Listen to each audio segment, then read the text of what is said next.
Good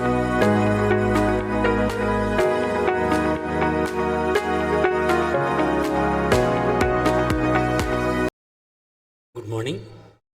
ఈరోజు మనం human digestive సిస్టంలో డిఫరెంట్ గ్లాండ్స్ గురించి ఒకసారి మాట్లాడుకుందాం. ఈ గ్లాండ్స్ కారణంగానే మన హ్యూమన్ డైజెస్టివ్ సిస్టంలో డైజెషన్ అనే ప్రాసెస్ జరుగుతూ ఉంటుందన్నమాట. అందువల్ల గ్లాండ్స్ గురించి తప్పనిసరిగా క్వశ్చన్లు వస్తూ ఉంటాయి.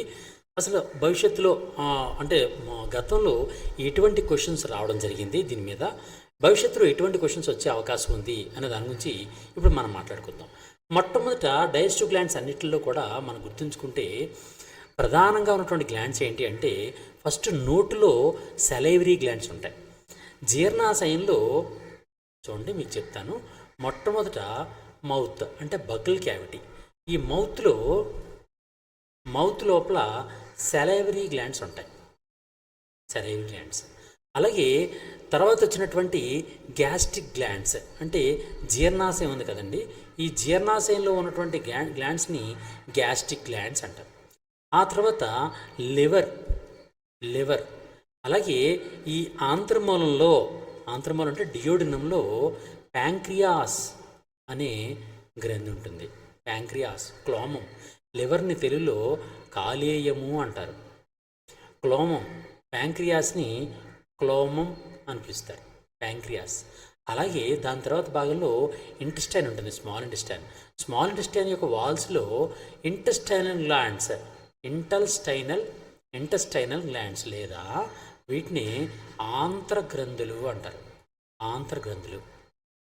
ఈ విధంగా మొత్తం మన హ్యూమన్ డైజెస్టివ్ సిస్టంలో salivary glands, gastric glands, liver, pancreas, intestine glands అనేటటువంటి ప్రధానమైనటువంటి 5 రకాలైనటువంటి గ్లాండ్స్ ఉంటాయి. ఈ 5 రకాల గ్లాండ్స్ గురించి ఒకసారి మనం మాట్లాడుకుందాం. ఒక్కొక్క దాని గురించి మనం వివరించుకుంటూ వెళ్దాం. సాధారణంగా the glands that secrete digestive juices for the digestion of food are termed as the digestive glands. అంటే డైజెషన్కి ఉపయోగపడేటువంటి గ్లాండ్స్ని డైజెస్టివ్ గ్లాండ్స్ అని పిలుస్తారు. ఇప్పుడు దీనిలో ఒక్కొక్క దాని గురించి మనం మాట్లాడుకుందాం. First salivary glands. Salivary glands అంటే లాలాజల గ్రంథులు.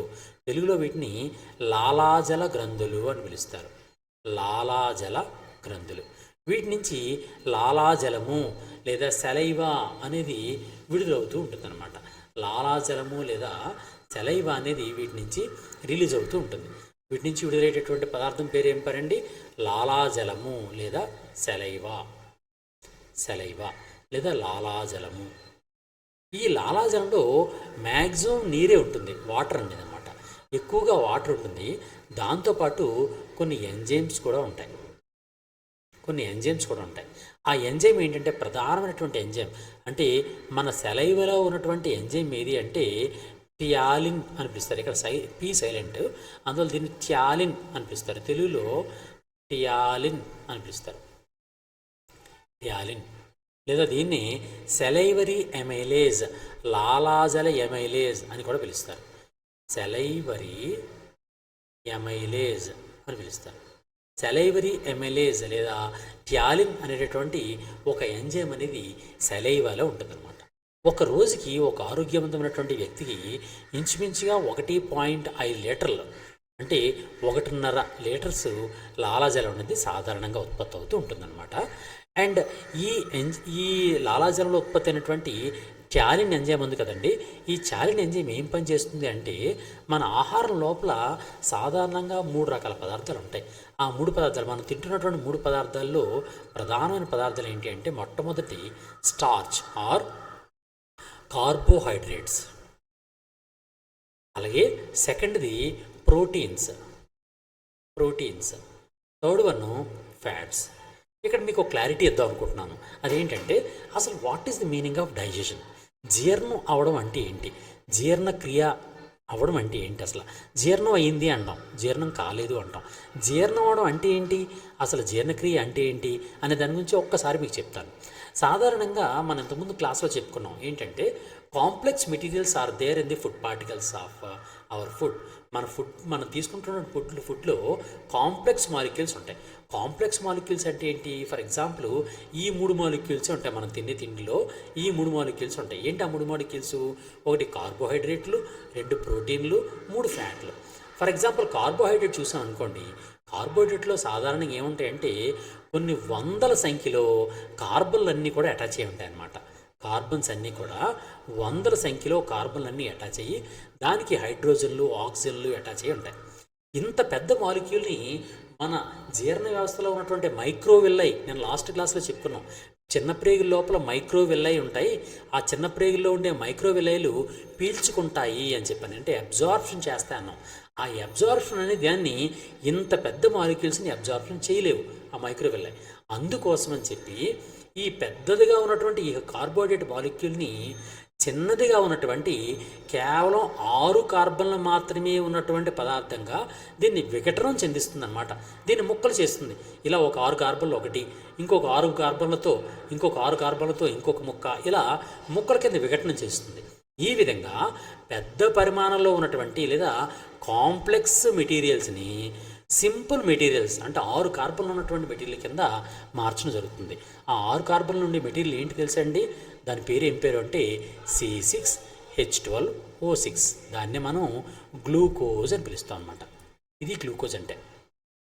మన తిన్న ఆహారంలో ఉన్నటువంటి కార్బోహైడ్రేట్లలో వందల సంఖ్యలో కార్బన్లు ఉంటాయి.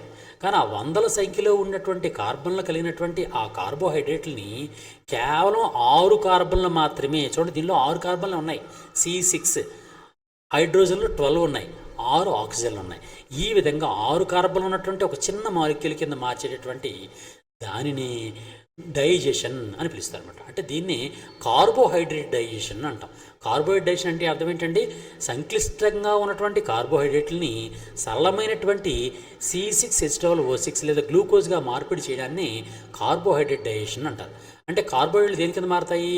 గ్లూకోజ్ కింద మారుతాయి. ఓకే, ఈ విధంగా కార్బోహైడ్రేట్స్ అనేవి గ్లూకోజ్ కింద మారుతాయి. ఇది డైజెషన్ అనమాట. డైజెషన్లో జరిగేటటువంటి మార్పులు చూస్తే కార్బోహైడ్రేట్స్ అన్నీ కూడా గ్లూకోజ్గా మారిపోతాయి. ఇది ఫస్ట్ది. నెక్స్ట్ది ప్రోటీన్లు చూద్దాం. ప్రోటీన్స్ చూస్తే ప్రోటీన్లు అనేవి ఏంటి అంటే చిన్న చిన్న బ్లాకులుగా ఉన్నటువంటి అమైనో యాసిడ్స్. ఇలా ఒక అమైనో యాసిడ్ ఉంటుంది, దానికి ఒక పెప్టైడ్ బాండ్ నుండి నెక్స్ట్ అమైనో యాసిడ్ ఉంటుంది, మళ్ళీ ఒక పెప్టైడ్ బాండ్ నుండి ఒక అమైనో యాసిడ్ ఉంటుంది. ఇలా అనేకమైనటువంటి అంటే వందల సంఖ్యలో అమైనో ఆమ్లాలు అనేవి పెప్టైడ్ బాండ్స్తో ఇలా బంధించబడుతూ ఉంటాయి. దీన్నే పాలీపెప్టైడ్ చైన్. పాలీ అంటే మెనీ, పెప్టైడ్ అంటే పెప్టైడ్ బాండ్స్, అనేకమైనటువంటి పెప్టైడ్ బాండ్స్ ఉన్నటువంటి ఒక చైన్ కింద ఏర్పడుతుంది. దాన్నే ప్రోటీన్ అని పిలుస్తారు. ఇప్పుడు ఈ ప్రోటీన్ అనేది మళ్ళీ మనం జీర్ణం చేసుకోవాలి. ఎందువల్లంటే మన శరీరం దీన్ని అబ్జార్బ్ చేసుకోలేదు, పీల్చుకోలేదు. ఈ ప్రోటీన్ మొత్తాన్ని పీల్చుకొని ఉపయోగించుకోలేదు. అందువలన ఈ ప్రోటీన్ దేని కింద విఘటన చెందాలి? మళ్ళీ ముక్కలుగా, చూడండి పెప్టైడ్ బాండ్స్ అన్నీ కూడా విడిపోయి కేవలం ఇండివిజువల్ అమైనో యాసిడ్స్ కింద మారిపోవాలన్నమాట. ఆ విధంగా ప్రోటీన్లన్నీ కూడా అమైనో యాసిడ్స్, అమైనో ఆమ్లాలు అనే వాటి కింద మారిపోతాయి. ఈ విధంగా సంక్లిష్టంగా ఉన్నటువంటి ప్రోటీన్లు సరళమైనటువంటి అమైనో ఆమ్లాలుగా మారిపోవడాన్ని ప్రోటీన్ డైజెషన్ అని పిలుస్తారు. ఇది ప్రోటీన్ డైజెషన్. అంటే డైజెషన్ కాకముందు ఇవి, డైజెషన్ అయిన తర్వాత ఇవి అనమాట. అలాగే ఫ్యాట్స్ ఉన్నాయి. ఇవి ఫ్యాట్స్. ఈ ఫ్యాట్స్ దేని కింద మారుతాయి? ఫ్యాట్స్ కూడా చాలా పెద్ద మాలిక్యూల్సే. ఈ పెద్ద మాలిక్యూల్స్ అన్నీ కూడా చిన్న పరిమాణంలో ఉన్నటువంటి ఫ్యాటీ యాసిడ్స్ అండ్ గ్లిజరాల్ అనే మెటీరియల్ కింద మారిపోవడాన్ని ఫ్యాట్ డైజెషన్ అంటారు. ఈ విధంగా మనం తిన్నటువంటి 3 రకాల ఫుడ్లో, అంటే మనం తిన్నటువంటి ఫుడ్లో ఉన్నటువంటి 3 కాంప్లెక్స్ మాలిక్యూల్స్ అయినటువంటి దానిలో మొదటిదైనటువంటి కార్బోహైడ్రేట్లు గ్లూకోజ్గా మారుతాయి జీర్ణం అయిన తర్వాత, ప్రోటీన్లు అమైనో ఆమ్లాలుగా మారుతాయి, ఫ్యాట్స్ క్రొవ్వు ఆమ్లాలు మరియు గ్లిజరాల్గా మారుతాయి. ఈ విధంగా కార్బోహైడ్రేట్లు, ప్రోటీన్లు, ఫ్యాట్స్ అనేవి గ్లూకోజు, అమైనో ఆమ్లాలు, ఫ్యాటీ యాసిడ్స్ అండ్ గ్లిజరాల్గా మార్పు చేయడాన్ని డైజెషన్ అని పిలుస్తారు. ఓకే, ఇది డైజెషన్ అంటే. ఓకే, ఇక్కడ క్లారిటీ వచ్చింది కదండి. ఇప్పుడు మన టార్గెట్ అంతా ఒక టార్గెట్ ఏంటి? కార్బోహైడ్రేట్లని గ్లూకోజ్గా మార్చాలి, ప్రోటీన్లను అమైనో ఆమ్లాలుగా మార్చాలి, ఫ్యాట్స్ని ఫ్యాటీ ఆమ్లాలు అండ్ గ్లిజరాల్గా మార్చాలి, అంటే క్రొవ్వు ఆమ్లాలు మరియు గ్లిజరాల్గా మార్చాలి. ఇది మన టార్గెట్. ఈ టార్గెట్తో మనం వర్క్ చేస్తున్నాం. ఇప్పుడు ఇక్కడికి రండి. సెలైవాలో ఉన్నటువంటి ట్యాలిన్ ఉంది కదండి.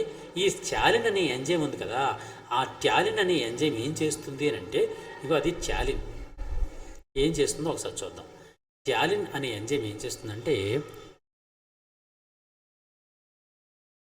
ఈ ట్యాలిన్ అనే ఎంజైమ్ ఏం చేస్తుందంటే ఈ ట్యాలిన్ అనే ఎంజైము కార్బోహైడ్రేట్లపై ప్రభావం చూపిస్తుందండి. ఓన్లీ కార్బోహైడ్రేట్, మిగిలిన వాటిపై ప్రభావం చూపించదు. కార్బోహైడ్రేట్లని మాల్టోజ్ షుగర్స్ కింద మారుస్తుంది అనమాట. ఈ విధంగా సెలైవరీ గ్లాండ్స్లో ఉన్నటువంటి సెలైవరీ గ్లాండ్స్ నుంచి వచ్చినటువంటి సెలైవాలో ఉన్నటువంటి ట్యాలిన్ అనేది కార్బోహైడ్రేట్లని మాల్టోజ్ అనే షుగర్ కింద మారుస్తుంది. ఇక్కడ మనకు కావాల్సింది ఏంటి, గ్లూకోజ్ షుగర్ కింద మారాలి. కానీ ఇక్కడ ఏమైంది, ట్యాలిన్ వలన కార్బోహైడ్రేట్లు మాల్టోజ్ అనే షుగర్ కింద మారాయి. ఓకే, అంటే పార్షియల్గా జీర్ణమైందనమాట, మాల్టోజ్ షుగర్ కింద ఏర్పడింది. ఇప్పుడు నెక్స్ట్ చూద్దాం. ఇప్పుడు సెలైవా అంటే ఏంటో ఒకసారి చూద్దాం. సెలైవాలో ఉన్నటువంటి pH వాల్యూ 6.8గా ఉంటుందన్నమాట. అయితే 6.7 నుంచి 7.2 మధ్యలో అది వేరియేషన్ ఉంటుంటుంది. కానీ ఆప్టిమమ్ సాధారణంగా pH value of saliva is 6.8 అనమాట. When food is present, the rate of secretion is increased as the saliva helps both moisturizing the food and lubricating its subsequent passage through the alimentary canal. ఇది ఏం చేస్తుందంటే ఆహారాన్ని ఒక ముద్దగా తయారు చేస్తుంది అన్నమాట. ఆహారపు ముద్దగా తయారు చేస్తుంది సెలైవా. ఈ విధంగా ఆహారంతో సెలైవా కలిసి, అంటే ఫుడ్ మనం నములుతాం కదండి, ఈ నమిలినటువంటి ఫుడ్ సెలైవాతో కలిసిన తర్వాత ఒక ఆహారపు ముద్దగా తయారవుతుంది. ఆ ఆహారపు ముద్దని ఏమని పిలుస్తారు అని క్వశ్చన్ వస్తుంది. ఆ క్వశ్చన్ ఏంటి అంటే, దాన్ని ఏమని పిలుస్తారంటే బోలస్ అని పిలుస్తారు. బోలస్, BOLUS, బోలస్ అంటే అర్థం ఏంటంటే ఆహారపు ముద్ద. అంటే ఆహారం అనేది సెలైవాతో మిక్స్ అయిన తర్వాత ఏర్పడినటువంటి ఆహారపు ముద్దని బోలస్ అంటారు. ఈ బోలస్ ఏం చేస్తుంది, గొంతు భాగం అంటే ఫ్యారింగ్స్లోకి వస్తుంది. ఫ్యారింగ్స్ నుంచి ఎపిగ్లాటిస్ పైకి తెరుచుకోవడం ద్వారా మన ఈసోఫాగస్ లేదా ఫుడ్ ట్రాక్ ఉంటుంది కదా, ఆ ఫుడ్ పైప్ ద్వారా కిందకి డైరెక్ట్గా మన స్టమక్లోకి దిగిపోతుంది అనమాట. ఇప్పుడు సెలైవాలో ఉంటున్న ఎంజైమ్ గురించి ఆల్రెడీ మనం మాట్లాడుకున్నాం. Saliva possesses a large number of enzymes such as amylase అంటే salivary amylase. It is also called as ptyalin. ఈ ట్యాలిన్ ఏం చేస్తుందండి, ట్యాలిన్ ఏం పని చేస్తుందని చెప్పాను, కార్బోహైడ్రేట్స్ని ఈ ట్యాలిన్ అనేటటువంటి ఎంజైము మాల్టోజ్ అనే షుగర్ కింద మారుస్తుంది. గ్లూకోజ్ షుగర్గా కాదు, మాల్టోజ్ షుగర్ కింద మారుస్తుంది అన్నమాట. ఓకే, అంటే పార్షియల్గా జీర్ణమైంది ఇక్కడ. నెక్స్ట్ దానిలోకి వెళ్దాం. నెక్స్ట్ ఇప్పుడు ఏం జరిగింది, స్టమక్లోకి అంటే జీర్ణాశయంలోనికి ఆహారం వచ్చింది. ఇప్పుడు ఇది జీర్ణాశయం యొక్క గోడ అనమాట. ఈ జీర్ణాశయం యొక్క వాల్, ఫర్ ఎగ్జాంపుల్ జీర్ణాశయం ఇలా ఉంది కదండి, ఈ జీర్ణాశయానికి ఈ వాల్ ఉంది కదా, ఈ వాల్ కట్ చేస్తే ఇలా ఉంటుంది అనమాట. ఈ జీర్ణాశయం యొక్క వాల్లో ఉన్నటువంటి ఈ సబ్మ్యూకస్ లేయర్లో కొన్ని గ్లాండ్స్ ఉంటాయి. ఈ గ్లాండ్స్ని ఏమంటారంటే గ్యాస్ట్రిక్ గ్లాండ్స్ అంటారు. Gastric glands. ఈ గ్యాస్ట్రిక్ గ్లాండ్స్ ఇలా పైపుల ద్వారా మ్యూకస్ లేయర్కి పైభాగంకి వచ్చి పైభాగానికి గ్యాస్ట్రిక్ జ్యూస్ని సెక్రెట్ చేస్తాయి. Gastric juice. ఈ గ్యాస్ట్రిక్ జ్యూస్లో కొన్ని ప్రత్యేక పదార్థాలు ఉంటాయి. దాని ముందుగా కొన్ని విషయాలు చెప్తాను. About 2 to 3 liters of gastric juice is secreted daily by these gastric glands in adults. పెద్దవాళ్ళు ప్రతిరోజుకి రోజుకి ఉత్పత్తి చేయబడుతున్నటువంటి గ్యాస్ట్రిక్ జ్యూస్ జఠరరసం యొక్క పరిమాణం ఎంత అంటే 2 నుంచి 3 లీటర్లు. ఈ పాయింట్ గుర్తుంచుకోండి. ఓకే, గ్యాస్ట్రిక్ జ్యూస్ పరిమాణం ఎంత అండి, 2 నుంచి 3 లీటర్లు ఉత్పత్తి అవుతూ ఉంటుంది. At least 3 different types of gastric glands are present in the gastric mucosa. They are parietal cells or oxyntic cells, chief cells and mucous cells. ఈ గ్యాస్ట్రిక్ గ్లాండ్స్లో కొన్ని కణాలు ఉంటాయి అన్నమాట. ఆ కణాలు ఏమంటారంటే పెరైటల్ సెల్స్ అని, వాటిని ఆక్సింటిక్ సెల్స్ అని కూడా పిలుస్తారు. అలాగే చీఫ్ సెల్స్ అని, మ్యూకస్ సెల్స్ అని 3 రకాల సెల్స్ ఉంటాయి. ఫస్ట్ ఈ పెరైటల్ సెల్స్ ఉన్నాయి కదండి, ఆ పెరైటల్ సెల్స్ ఏం చేస్తాయంటే హైడ్రోక్లోరిక్ యాసిడ్ని సప్లై చేస్తాయి. The parietal cells supply hydrochloric acid of the gastric juice. ఈ హైడ్రోక్లోరిక్ యాసిడ్ని సెక్రెట్ చేసేవాళ్ళు ఎవరు అంటే గ్యాస్ట్రిక్ గ్లాండ్స్లో ఉన్నటువంటి పెరైటల్ సెల్స్. ఓకే, అలాగే నెక్స్ట్ ఉన్నటువంటి ఏంటి, చీఫ్ సెల్స్. ఈ చీఫ్ సెల్స్ ఏం చేస్తాయంటే పెప్సిన్ అనే ఎంజైమ్ సెక్రెట్ చేస్తాయి. Pepsin and other enzymes such as rennin and gastric lipase and mucus cells. చూసారా, రెనిన్ ఇక్కడ చూడండి, మన జాగ్రత్త గుర్తుంచుకోండి. చీఫ్ సెల్స్ ఏం చేస్తాయంటే పెప్సిన్ని రెనిన్ని సెక్రెట్ చేస్తాయి. అలాగే ఈ మ్యూకస్ సెల్స్ ఉన్నాయి. మ్యూకస్ సెల్స్ అనేవి మ్యూసిన్ లేదా మ్యూసిలేజ్ లేదా శ్లేష్మము అనే దాన్ని సెక్రెట్ చేస్తూ ఉంటాయన్నమాట. ఈ విధంగా మనకున్నటువంటి ఈ పెరైటల్ సెల్స్ అనేవి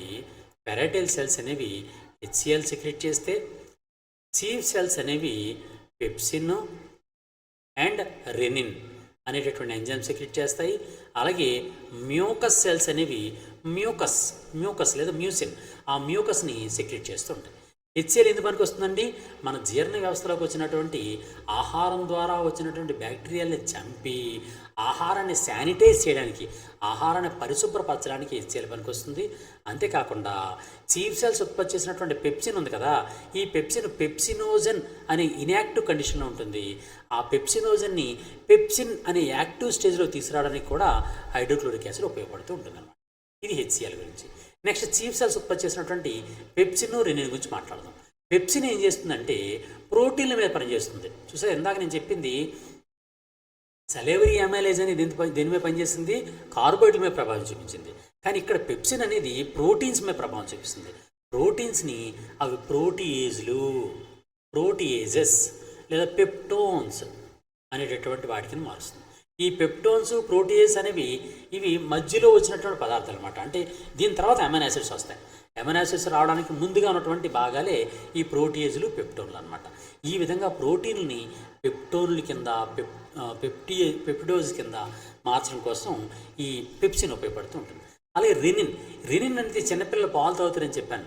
ఆ పాలు ఈ మిల్క్ అనే దాన్ని కర్డ్, పెరుగుగా మారుస్తూ ఉంటాయి అన్నమాట. అంటే నిజానికి ఏంటంటే ఈ మిల్క్ లోపల కెసీన్ అనే ప్రోటీన్ ఉంటుంది. ఈ కెసీన్ అనే ప్రోటీన్ని పారాకెసీన్ అనే ప్రోటీన్ కింద మారుస్తడానికి ఈ రెనిన్ పనికొస్తూ ఉంటుందన్నమాట. ఈ కెసీన్ ఉన్నప్పుడు మిల్క్ ఉంటాయి. ఈ కెసీన్ పారాకెసీన్ అయిపోతే అది కర్డ్, పెరుగులా మారిపోతుంది అనమాట. ఇది విషయం. ఈ విధంగా పాలల్లో ఉన్నటువంటి ప్రోటీన్ ఏది అంటే కెసీన్. పాలల్లో ఉండే ప్రోటీన్ పేరు ఏం పేరండి? కెసీన్. ఈ పాలల్లో ఉండే కెసిన్ని పారాకెసిన్గా మార్చడం కోసం రెనిన్ ఉపయోగపడుతుంది. ఓకే, అది కూడా విషయం. నెక్స్ట్ వన్ మ్యూకస్ లేయర్ ఎందుకు పనికి వస్తుందని చెప్పానండి నేను. మ్యూకస్ లేయర్ అనేది మన గ్యాస్ట్రిక్ జ్యూసెస్ వలన మన గ్యాస్ట్రిక్ ఎలిమెంటరీ కెనాల్కి ఎటువంటి ప్రమాదం కలగకుండా రక్షించడానికి మ్యూకస్ అనేది ఉపయోగపడుతూ ఉంటుందన్నమాట. All these secretions all together form an acidic gastric juice with pH from 1.5 to 3.5. ఈ గ్యాస్ట్రిక్ జ్యూస్ అనేది ఎసిడిక్గా ఉంటుంది అనమాట, యాసిడ్గా ఉంటుంది. ఈ యాసిడ్గా ఉన్నటువంటి ఈ గ్యాస్ట్రిక్ జ్యూస్ యొక్క pH ఎంత ఉంటుంది అంటే 1.5 నుంచి 3.5 వరకు ఉంటుందట. అది గ్యాస్ట్రిక్ జ్యూసెస్ గురించి. Next one liver. మనం ఇప్పుడు ఆహారం ఎక్కడికి వచ్చింది? చిన్న ప్రేగుల్లో ఉన్నటువంటి మొదటి భాగం. లాస్ట్ వీడియోలో మీరు చూసే ఉంటారు. లాస్ట్ వీడియోలో మనం చూసుకుంటే గ్యాస్ట్రిక్ స్టమక్ నుంచి పైలోరిక్ స్ఫింక్టర్ ద్వారా డియోడినం లేదా ఆంత్రమూలము అనే భాగంలోకి ఆహారం వచ్చినప్పుడు ఆంత్రమూలం దగ్గర మీకు డయాగ్రమ్ చూపిస్తాను. సాధారణంగా చూడండి, ఇది జీర్ణ వ్యవస్థలో ఉన్నప్పుడు స్టమక్ ఇలా ఉంది. స్టమక్ ఇలా ఉన్నప్పుడు ఈ స్టమక్ తర్వాత చిన్న ప్రేగు ఉంటుంది. ఈ చిన్న ప్రేగుల వంపుని డియోడినం అంటారు. ఇది డియోడినం లేదా ఆంత్రమూలము అంటారు. ఈ ఆంత్రమూలానికి ఒకవైపున ఒక పెద్ద గ్లాండ్ ఉంటుంది. ఈ గ్లాండ్ని ఏమంటామండి? దీన్నే లివర్ అంటాం. దీనికి వ్యతిరేకంగా ఇంకో వైపున మడతపడినటువంటి ప్లేస్లో ప్యాంక్రియాస్ అనేది ఇంకోటి ఉంటుంది అనమాట. ఈ విధంగా డియోడినం వైపు ఒకవైపు లివర్ అనేటటువంటి గ్లాండ్ ఉంటుంది. ఈ లివర్కి ప్రధానంగా మనం గుర్తుంచుకోవాల్సిన అంశం ఏంటంటే the largest gland in human being is liver. మానవుని శరీరంలో ఉన్నటువంటి అతి పెద్ద గ్రంథి ఏది అంటే liver. It is the largest gland of the body which weights about 1.5 kgs. ఇది ఎంత బరువు ఉందండి? ఇంచుమించుగా 1.5 kg బరువు ఉంటుందన్నమాట. Liver is the only organ that can be redeveloped or regenerated. ఇక్కడ ప్రత్యేకంగా చూడండి, మనకి ఇంతకుముందు క్లాస్లో చెప్పినప్పుడు ఇన్వెర్టిబ్రేట్స్ చెప్పాను. ఫర్ ఎగ్జాంపుల్ ఇన్వెర్టిబ్రేటాల్లో ఇకనోడెర్మిట్స్ ఉంటాయి. ఇకనోడెర్మిట్స్ అంటే ఏంటి? Star fish. ఈ స్టార్ ఫిష్ అనేది ఈ విధంగా పంచభుజాకృతి ఉండి దీనికి ఒక భుజం కట్ అయిపోయిందంటే ఆ భుజాన్ని మళ్ళీ ఏర్పాటు చేసుకుంటుంది. ఆ శక్తిని రిజనరేషన్ అంటారు, పునరుత్పత్తి అంటారు అని చెప్పాను. రిజనరేషన్ లేదా పునరుత్పత్తి అనేది ఆదిమైనటువంటి జీవులకు మాత్రమే ఈ పునరుత్పత్తి శక్తి ఉంటుంది. ఫర్ ఎగ్జాంపుల్ మనిషి ఉన్నానుకోండి, మనిషికి కాళ్ళు కట్ అయిపోయినా, చేతు కట్ అయిపోయినా కొత్త కాలు కొత్త చెయ్యి రాదు, ఎట్టి పరిస్థితుల్లో కొత్తది మొలవదు. కానీ మానవ శరీరంలో రిజనరేషన్ కెపాసిటీ ఉన్నటువంటి ఒకే ఒక ఆర్గాన్ ఏది అంటే లివర్ మాత్రమే. లివర్ మాత్రమే ఆ రిజనరేషన్ కెపాసిటీని కలిగి ఉంటుందన్నమాట. అంటే ఇది కొంచెం పాడైనా సరే మళ్ళీ కొత్త భాగాన్ని ఏర్పాటు చేసుకునే శక్తిని ఈ లివర్ అనేది కలిగి ఉంటుంది. It is located just behind the diaphragm on the right side of the upper abdominal cavity. మన ఉదర కుహరంలో అంటే అప్పర్ అబ్డామినల్ క్యావిటీలో రైట్ సైడ్ ఉంటుంది లివర్. లివర్ ఏ సైడ్ ఉంటుందంటే మన కడుపులో లివర్ అనేది రైట్ సైడ్ ఉంటుందన్నమాట. అప్పర్ అబ్డామినల్ క్యావిటీలో రైట్ సైడ్ ఇది ఉంటుందన్నమాట. Hepatic artery supplies to the liver and the study of liver is called as hepatology. ఈ లివర్ గురించి చదివే శాస్త్రాన్ని హెపటాలజీ అంటారు. దీనిలో లివర్లో ఉండే సెల్స్ని హెపాటోసైట్లు అని పిలుస్తారు. లివర్లో ఉండే సెల్స్ని ఏమని పిలుస్తారండి? హెపాటోసైట్లు అంటారు. హెపాటోసైట్స్ ఎక్కడ ఉంటాయి అంటే లివర్లో ఉంటాయి. అది క్వశ్చన్ ఆ విధంగా వచ్చే అవకాశం ఉందన్నమాట. అలాగే hepatic lobules are covered by thin sheath made up of connecting tissue called Glisson's capsule. ఈ దీనిలో కొన్ని లోబ్స్ ఉంటాయి, అంటే లివర్లో కొన్ని లోబ్స్ ఉంటాయి. ఆ లోబ్స్ని ఏమంటారంటే హెపాటిక్ లోబ్యూల్స్ అంటారు. ఈ హెపాటిక్ లోబ్యూల్స్ ఒక సన్నని పొరతో కవర్ చేయబడి ఉంటాయి. ఆ సన్నని కవర్ చేయబడినటువంటి ఆ షీత్ని ఏమంటారంటే గ్లిసన్స్ క్యాప్సూల్ అని పిలుస్తారన్నమాట. గ్లిసన్స్ క్యాప్సూల్ ఎక్కడ ఉంటాయండి? లివర్లో ఉంటాయి. ఇది ఈ విధంగా క్వశ్చన్ వస్తుంది. అలాగే the gall bladder serves as a reservoir that stores the bile juice secreted by the liver. ఇక్కడ లివర్కి దిగువ భాగంలో గాల్ బ్లాడర్ అని ఒక భాగం ఉంటుందండి. ఇది గాల్ బ్లాడర్. ఈ గాల్ బ్లాడర్ ఉంది కదండి, ఆ గాల్ బ్లాడర్ ఏం చేస్తుందంటే లివర్ సెక్రెట్ చేసినటువంటి జ్యూస్ ఉంటుంది కదా, లివర్ సెక్రెట్ చేసే జ్యూస్ని ఏమంటారంటే బైల్ జ్యూస్ అంటారు. Bile juice. ఈ బైల్ జ్యూస్ని నిల్వ చేయడానికి ఇది ఉపయోగపడుతూ ఉంటుంది అన్నమాట. ఓకే, ఇది దీనికి సంబంధించినటువంటి ప్రధానమైనటువంటి భాగం. ఇది లివర్ గురించి. నెక్స్ట్ ఇప్పుడు మనం లివర్ నుంచి సెక్రెట్ అయినటువంటి దాన్ని బైల్ జ్యూస్ అని చెప్పుకున్నాం. బైల్ జ్యూస్ అని తెలుగులో ఏమంటామండి? పైత్యరసము అంటారు. పైత్యరసము అని పిలుస్తారు. లివర్ జ్యూస్ని, లివర్ నుంచి వచ్చినటువంటి జ్యూస్ని పైత్యరసము అంటారు. ఈ లివర్ అనేది liver secretes bile which is an alkaline dark green colored fluid having several organic and inorganic salts as well as some waste substances also. Bile juice has the pH value of 7 to 8.6.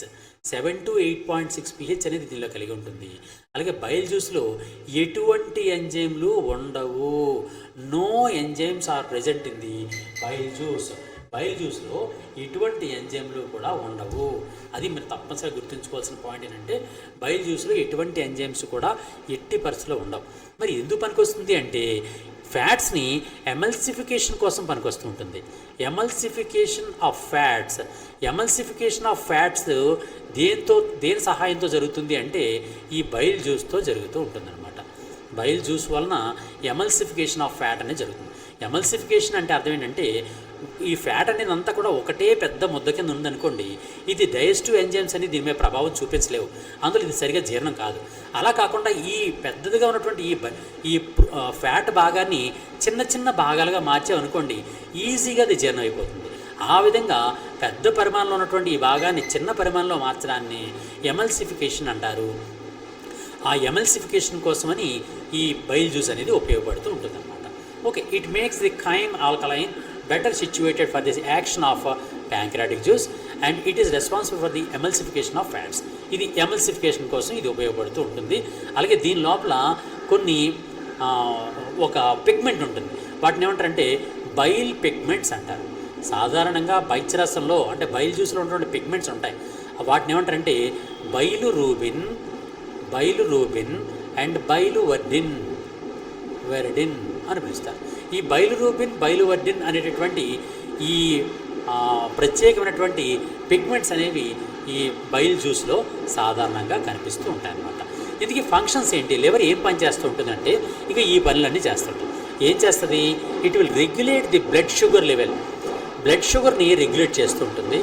Lipogenesis పనికొస్తుంటుంది. డీయామినేషన్ పనికొస్తుంటుంది. Absorption and మెటబలైజేషన్ of బైలురూబిన్ దానికి పనికొస్తుంటుంది. Blood clotting పనికొస్తుంటుంది. ఎరిథ్రోపాయిసిస్ అంటే ఎరిథ్రోపాయిసిస్ అంటే అర్థం ఏంటంటే రక్త కణాలు ఏర్పడ్డం అనమాట. రక్త కణాలు కొత్త రక్త కణాలు ఏర్పడ్డాన్ని ఎరిథ్రోపాయిసిస్ అంటారు. ఆ ఎరిథ్రోపాయిసిస్కి ఉపయోగపడుతుంది. హీమోలైటిక్ ఫంక్షన్ కూడా ఉపయోగపడుతుంది. హీమోలైటిక్ ఏంటి? హీమోలైటిక్ ఫంక్షన్ అంటే సాధారణంగా మన బ్లడ్ ఉంది కదండి, బ్లడ్ లోపల రెడ్గా ఉండే సెల్స్ని ఆర్బీసీ సెల్స్ అంటారు. RBC cells. ఈ ఆర్బీసీ సెల్స్ ఏం పని చేస్తాయి? సాధారణంగా ఆర్బీసీ సెల్స్ అన్నీ కూడా సాధారణంగా చేసే పని ఏంటి అంటే, మన ఆక్సిజన్ ఉంటుంది కదండి, శ్వాసక్రియలో పనిచేసేటటువంటి ఆక్సిజన్, ఆ ఆక్సిజన్ని మన శరీర భాగాలకి పంపిస్తూ ఉంటాయన్నమాట. శరీర భాగాలకి పంపించడం కోసం ఈ ఆర్బీసీలు మనకు పనికొస్తూ ఉంటాయి. ఎందుకు పనికొస్తాయంటే, ఈ ఆర్బీసీల ద్వారా ఆక్సిజన్ అనేది ఊపిరితిత్తుల నుంచి శరీర భాగాలకి సరఫరా జరుగుతూ ఉంటుంది. అలాగే శరీర భాగాల నుంచి కార్బన్ డైఆక్సైడ్ ఊపిరితిత్తులకి రవాణా చేయడానికి ఆర్బీసీ ఉపయోగపడుతూ ఉంటాయి. నెక్స్ట్ క్లాస్లో ఇది ఇంకా డీటెయిల్ చెప్తాను. అయితే ఇది చేసిన తర్వాత ఈ ఆర్బీసీ ఇంచుమించుగా 120 డేస్ మాత్రమే బతికుంటుంది. ఆర్బీసీ యొక్క లైఫ్ స్పాన్ ఎంత అండి? 120 డేస్, 120 రోజులు మాత్రమే. ఆర్బీసీలు ఎక్కడ ఫామ్ అవుతాయి? మనకు ఎముకలు ఉంటాయి కదండి, ఈ ఎముక ఇగో ఈ విధంగా ఉంది అంటే, ఎముక ఇలా ఉంది అంటే, ఈ ఎముక మధ్యలో మూలుగా అనే భాగం ఉంటుంది, దాన్ని బోన్ మ్యారో అంటారు. ఈ బోన్ మ్యారో ఉంది కదండి, ఈ బోన్ మ్యారో లోపల ఆర్బీసీ సెల్స్ అనేవి తయారవుతూ ఉంటాయి అన్నమాట. ఆ విధంగా బోన్ మ్యారోలో ఆర్బీసీ తయారవడాన్ని ఎరిథ్రోపాయిసిస్ అని పిలుస్తారు. ఈ ఎరిథ్రోపాయిసిస్ జరిగిన తర్వాత కేవలం 120 డేస్ మాత్రమే బతికుంటాయి. ఆ తర్వాత అవి చనిపోతాయి. అవి ఎక్కడ చనిపోతాయి అంటే లివర్లోనే చనిపోతాయి. లివర్ దగ్గరలో ఉన్నటువంటి స్ప్లీన్ అనే భాగాల్లో ఈ ఆర్బీసీ సెల్స్ అన్నీ కూడా చనిపోతూ ఉంటాయి. అందువలన స్ప్లీన్ని బరియల్ గ్రౌండ్ అంటే ఆర్బీసీ సెల్స్ యొక్క బరియల్ గ్రౌండ్ అని పిలుస్తారు. అంటే ఆర్బీసీ యొక్క రక్త కణాల శ్మశాన వాటిక అని పిలుస్తారు. RBCs burial ground of the RBC అని దేని పిలుస్తారంటే స్ప్లీన్ అనే దాన్ని పిలుస్తారు. అలాగే లివర్ అనే దాన్ని పిలుస్తారు. ముఖ్యంగా స్ప్లీన్ని బరియల్ గ్రౌండ్ ఆఫ్ ఆర్బీసీ అంటారు. అలాగే లివర్ని కూడా బరియల్ గ్రౌండ్ ఆఫ్ ఆర్బీసీ అంటారు. ఈ ఆర్బీసీలు విఘటనం చెందిన తర్వాత 120 రోజుల తర్వాత విఘటనం చెందిపోతాయి, పగిలిపోతాయి అనమాట. పగిలిపోయిన తర్వాత వచ్చినటువంటి పిగ్మెంట్సే బైలిరూబిన్, బైలివర్డిన్ అనమాట. వాటినన్నింటినీ కూడా మెయింటైన్ చేయడానికి ఈ ఆర్బీసీ అనేది ఉపయోగపడుతూ ఉంటుంది. అంతేకాకుండా విటమిన్స్ని, మినరల్స్ని స్టోరేజ్ చేయడం పనికొస్తుంటుంది. బాడీ టెంపరేచర్ని రెగ్యులేట్ చేయడం పనికొస్తుంటుంది. బ్లడ్కి రిజర్వాయర్గా పనికొస్తుంటుంది. అలాగే యాంజియోటెన్సినోజన్ సింథసిస్ అని ఒక ప్రత్యేక సింథసిస్ చేయడం పనికొస్తుంటుంది. అలాగే బ్లడ్ ఫిల్టరేషన్ కూడా ఇక్కడ జరుగుతూ ఉంటుంది అనమాట. ఇవన్నీ కూడా లివర్ అనేది పనిచేస్తూ ఉంటుంది అనమాట. ఈ విధంగా లివర్ చాలా ఉపయోగపడుతూ ఉంటుంది. నెక్స్ట్ ఈ విధంగా లివర్ అనేటటువంటి ప్రత్యేకమైనటువంటి భాగం ఉంటుంది. దాని తర్వాత ప్యాంక్రియాస్ అనే భాగం ఉంటుంది. ఇప్పుడు చూడండి, మనం ఆల్రెడీ చెప్పుకున్నాం, చిన్నప్రియ యొక్క మొదటి భాగాన్ని డియోడినం అని చెప్పుకున్నాం, ఆంత్రమూలము అని చెప్పుకున్నాం. డియోడినం లేదా ఆంత్రమూలం అంటే సి ఆకారంలో ఉన్నటువంటి గొట్టాన్ని ఆంత్రమూలం అని చెప్పుకున్నాం కదండి. దీనికి ఒకవైపున ఇలా లివర్ ఉంటుంది, ఇలా ఒక లివర్ ఉంటుంది, మనం చెప్పుకున్నాం ఆల్రెడీ. ఈ లివర్ అయిపోయింది. దీనికి ఆపోజిట్కు ఇక్కడ ప్యాంక్రియాస్ అనే భాగం, ఈ విధంగా ప్యాంక్రియాస్ అనే భాగం ఉంటుంది. ఈ ప్యాంక్రియాస్ ఇంచుమించుగా ఎలా కనిపిస్తుంది? ఒక లీఫ్ ఆకారంలో కనిపిస్తుంటుంది. లీఫ్ ఆకారం. The pancreas is an elongated and yellowish gland which is located behind the stomach, lying horizontally in the curvature of duodenum. Duodenum యొక్క కర్వ్ ఉంది కదండి, తిరిగినటువంటి భాగం. ఆ తిరిగిన భాగంలో ఇది సాధారణంగా ఈ ప్యాంక్రియాస్ అనే భాగం ఉంటుందన్నమాట. The pancreas is exocrine as well as endocrine in nature. ఇక్కడ మనకు ఒక డౌట్ వస్తుంది, ఏంటి ఎగ్జోక్రైన్, ఎండోక్రైన్ అంటే అర్థం ఏంటి? సాధారణంగా గ్లాండ్స్ అనే భాగాలు ఉంటాయి మన శరీరంలో. గ్లాండ్ అంటే అర్థం ఏంటంటే ఏవైతే మనకు సెక్రిషన్స్ చేస్తాయో ఆ భాగాల్ని గ్లాండ్స్ అంటారు. సెక్రిషన్స్ చేసే వాటినే, అంటే ఏవైనా సెక్రిషన్స్ సావాల్ని విడుదల చేసే వాటినే గ్రంథి లేదా గ్లాండ్ అంటారు. ఈ గ్లాండ్స్ 2 రకాలుగా ఉంటాయి. ఒకటి exocrine gland and endocrine gland అని 2 రకాలుగా ఉంటాయి అన్నమాట. ఎగ్జోక్రైన్ గ్లాండ్, ఇక్కడ గ్లాండ్స్కి 2 రకాలు ఉంటాయండి. Exocrine gland and endocrine gland అని 2 రకాలు ఉంటాయి. Exocrine gland and endocrine gland అంటే బాహ్య స్రావక గ్రంథులు, అంతఃస్రావక గ్రంథులు అని 2 రకాలు ఉంటాయి. ఏంటి తేడా అంటే exocrine glands will secrete their secretions into the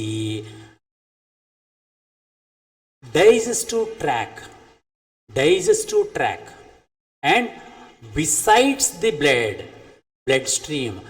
స్ట్రీమ్కి కాకుండా మిగిలినటువంటి భాగాలకి దాని యొక్క స్రావాలను సెక్రెట్ చేస్తూ ఉంటే అటువంటి గ్లాండ్స్ని ఎగ్జోక్రైన్ గ్లాండ్స్ లేదా బాహ్య స్రావక గ్రంథులు అంటారు.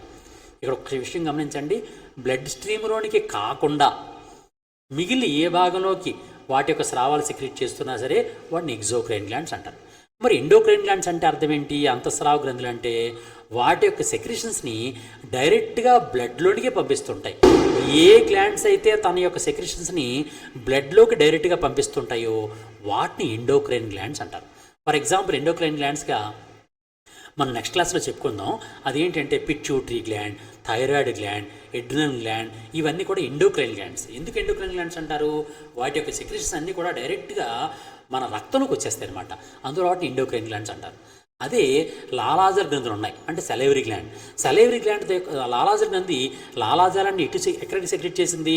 నోట్లోకి సెక్రెట్ చేసింది, అంటే డైజెస్టివ్ ట్రాక్లోకి సెక్రెట్ చేసింది. అంటే అదొక ఎగ్జోక్రైన్ గ్లాండ్.